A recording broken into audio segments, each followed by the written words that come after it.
ये तो मैंने ही कल मैंने ट्वीट कर दिया था कि ये जो पूरा पंतनगर, ये रहीम नगर, अबरार नगर, ये जितने भी स्टे हुए हैं, रोका इन्होंने, ये केवल उपचुनाव के डर के मारे रोका है। अध्यापकों को जो इनका जो डिजिटल अटेंडेंस था उसको रोका है, स्थगित किया है। सोचिए, स्थगित। अरे निरस्त करिए ना, आप इन चीज़ों को निरस्त करिए। स्थगित क्यों कर रहे हैं? स्थगित में मतलब लगता है दाल में काला है। ये पूरा पूरा उपचुनाव के मद्देनज़र ये सारे निर्णय हो रहे हैं। मैं समझता हूँ कि पूरी तरीके से घबराहट, परेशान है। और ये मंत्रियों की बैठक करें चाहे किसी की बैठक करें, अब जो आरोप लग रहे हैं, इनके ही मंत्री, पूर्व मंत्री ने भ्रष्टाचार का आरोप लगाया, मोती सिंह जी ने, इनके ही विधायक ने इनके ऊपर काम न होने का आरोप लगाया। अभी फिर किसी एक एमएलसी ने भी पत्र लिखा है इनको, जो टीचर्स वाले में, इनके खुद के एमएलसी हैं गोरखपुर के। अभी एक इनके मंत्री ने भी आरोप लगाया। तो मैं समझता हूँ कि ये अब कोई भी चुनाव, आने वाला समय कोई चुनाव ये जीत नहीं सकते, क्योंकि जनता अब इनको पेपर लीक वाली सरकार और बुलडोजर वाली सरकार, केवल गिराने, डिस्ट्रक्टिव वाली सरकार इनको मान चुकी है। सर यही बात उन्होंने कार्य समिति की बैठक में भी बोली थी और फिर सोशल मीडिया पर नहीं, वो दर्द सिराथू वाला है। जो सिराथू में चुनाव हार गए थे केशव मौर्य जी, वो दर्द वो है। वो दर्द अभी तक उनके पीछे पीछे लगा है, चला आ रहा है। उसी दर्द से केशव मौर्य परेशान है, और वो दर्द बड़ा दुखदाई दर्द है। वो उनके और मुख्यमंत्री जी के बीच का दर्द है। वो जनता समझ चुकी है और जनता उसका जवाब लगातार दे रही है। सर भाजपा दूसरे दलों में करती थी, वह अपने में ही कर रही है। तो स्वाभाविक है, वो सही बात बोला ना अखिलेश जी ने। जो व्यक्ति घर के बाहर अगर किसी के कार्य को ख़राब करता है, किसी का नुकसान करता है, किसी के बारे में अगर गलत सोचता है, तो वो घूम फिर के घर में आती है बात। वो फिर अपने घर में भी वही फार्मूला इस्तेमाल करता है। तो भारतीय जनता पार्टी वो अपने घर में इस्तेमाल कर रही है। अब ये पूरी तरीके से डूबने वाले हैं अब, क्योंकि जनता ने देखा, समर्थन दिया, केंद्र में बनाया, प्रदेश में बनाया, मेयर बनाया, सभासद बनाया, एमएलसीज बनाए। जनता ने सारी की सारी ताकत दे दी अपनी, और जनता के हित के लिए कोई काम नहीं किया। केवल पेपर लीक और केवल लोगों के घर गिरवाना, गरीब लोगों के मकान उजड़वाना। जो कमज़ोर लोग थे बेचारे, अकबर नगर में मकान गिरवा दिया, सब कमज़ोर गरीब लोग थे बेचारे, दूसरे को घरों में काम करके अपना जीविकापार्जन करते थे। तो अब जनता जाग चुकी है, और केवल डर के मारे उपचुनाव इन्होंने सारे तोड़ फोड़ रोके हैं, और अध्यापकों के डिजिटल का जो अटेंडेंस था उसको रोका, स्थगित किया है। इसको निरस्त करिए, और जनता निश्चित तौर से जाग चुकी है, और अब जनता अपने हक और अधिकार पे वोट कर रही है। तो जनता इनको हराने वाली है।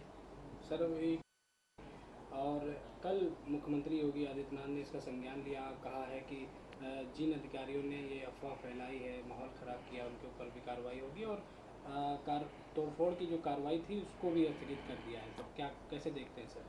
देखिए, आपको जानकारी होगी कि ये पूरी तरीके से इन लोगों ने जो ये कार्रवाई रोका है, उसका मूल कारण है कि ये पूरी तरीके से चुनाव को देखते हुए, उपचुनाव को देखते हुए इन लोगों ने कार्य किया। और आपने देखा होगा कि जब ये मेरा वीडियो जारी हुआ, जब मैंने एक पूरी तरीके से इनको चीज़ों को जब हम लोगों ने बोला है, तो जब ये जनता जागृत हुई, जनता के सारी चीज़ें सामने आई, तो मैं समझता हूँ उसके बाद फिर ये निर्णय इन्होंने लिया है। और हम सब लोग वहाँ के लोग, रहने वाले लोगों के साथ खड़े हैं, पूरी ताकत के साथ उनका साथ देगी कांग्रेस पार्टी। एक एक कार्यकर्ता उनके साथ खड़ा है। सर डिजिटल अटेंडेंस आदेशों तक इसको रोका गया है। देखिए, वही मैंने कहा ना कि वो इसलिए रोका गया है कि वो उपचुनाव हैं, और उपचुनाव के मद्देनज़र ये रोका गया है। और वो केवल इसलिए कि जल्द से जल्द चुनाव बीत जाए, चुनाव का निर्णय आ जाए, तो उसके बाद हम फिर अपनी चीज़ों को टीचर्स के लिए और तोड़फोड़। ये जो वीडियो मैंने जारी किया था, ये वीडियो है। नमस्कार मेरे साथियों, हम सब कांग्रेस के लोग पूरी शिद्दत के साथ अपने साथी भाई जो इंद्रप्रस्थ नगर, खुर्रम नगर, अबरार नगर, पंत नगर, शिवानी विहार, ये जो लोग हैं उनके साथ खड़े हैं। और निश्चित तौर से ये जो बुलडोजर चलाने की सरकार है, जो केवल लोगों के सपनों को, लोगों के अरमानों पर बुलडोजर चला रही है, और जैसा इन्होंने अकबर नगर में किया, हमारे वहाँ के हमारे भाइयों और बहनों को इन्होंने पूरी तरीके से बेघर किया, और ऐसे ही आगे भी करने की इनकी मंशा है। लगभग 2000 मकानों को ये बुलडोज करने की तैयारी कर रखे हैं। मैं अपने सभी वहाँ के रहने वाले भाइयों और बहनों को ये कहना चाहूँगा कि पूरी कांग्रेस पार्टी का एक एक कार्यकर्ता, एक एक साथी आपके साथ खड़ा है।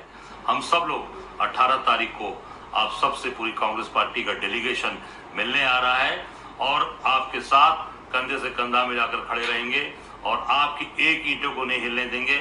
आपको हमें विश्वास दिलाते हैं, पूरी ताकत के साथ कांग्रेस पार्टी का एक कार्यकर्ता आपके साथ खड़ा रहेगा। धन्यवाद, जय हिंद। एक ईंटा नहीं हिलने देंगे, मैंने कहा एक ईंट नहीं हिला पाएंगे। ये 1 बज के कुछ मिनट पर हम लोगों ने वीडियो जारी किया।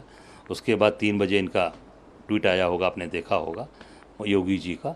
तो कांग्रेस पूरी ताकत के साथ खड़ी है। जहाँ इनका बुलडोजर चलेगा वहाँ कांग्रेस पार्टी खड़ी रहेगी। क्यों? क्योंकि अत्याचार, अन्याय लगातार ये कर रहे हैं। आप गरीबों को तोड़ रहे हैं, बसाने का काम है। लोग कैसे कैसे घर कमरा बनाता है गरीब आदमी, साधारण आदमी अपने पूरे जीवन भर की कमाई लगा देता है। आप बुलडोजर चला के उसके अरमानों को ध्वस्त कर दे रहे हैं। ये कांग्रेस पार्टी नहीं होने देगी।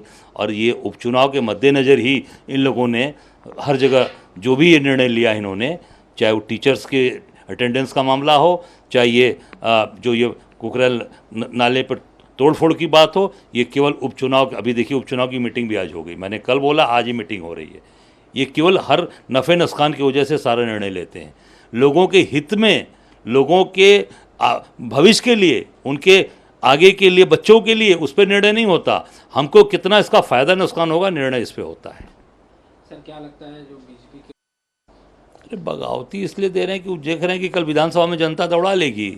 हारने वाले हैं, लोकसभा हारे नहीं, इनके बड़े बड़े नेता हार गए। मोदी जी कैसे बनारस में बच बच के निकले हैं, बच बच के निकले हैं, और पूरी संसाधन ताकत लगाने के बाद 5 लाख से जीते थे, कहते थे 10 लाख पार, 1,52,000 पे आ गए।